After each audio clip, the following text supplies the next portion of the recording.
different worlds. Now, I had an amazing experience. I was 45 years old. I'd been conducting for 20 years, and I suddenly had a realization. The conductor of an orchestra doesn't make a sound. My picture appears on the front of the CD.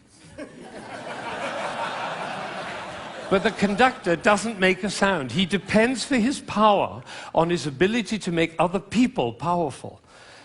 And that changed everything for me. It was totally life-changing. People in my orchestra came up to me and said, "Ben, what happened?" That's what happened. I realized my job was to awaken possibility in other people.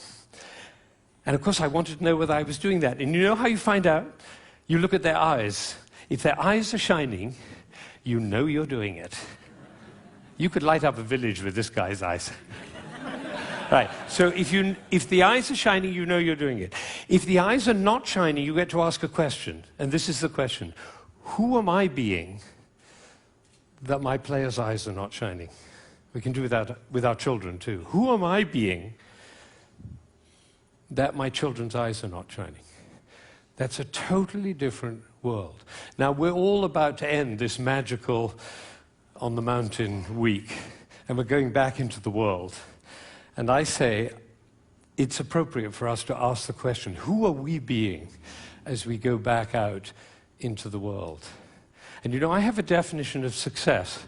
For me, it's very simple. It's not about wealth and fame and power. It's about how many shining eyes I have around me. So now I have one last thought, which is that it really makes a difference what we say, the words that come out of our mouth.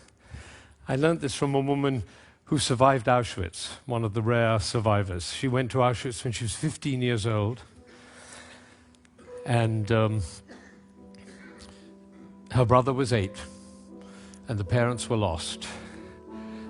And she told me this. She said, "We were in the train going to Auschwitz, and I looked down and I saw my brother's shoes were missing.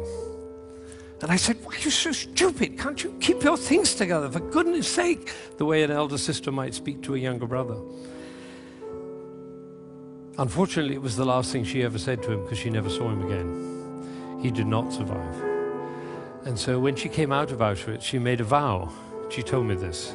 She said, "I walked out of Auschwitz into life, and I made a vow, and the vow was, I will never say anything that couldn't stand as the last thing I ever say." Now, can we do that? No, and we'll make ourselves wrong and others wrong. But it is a possibility to live into. Thank you.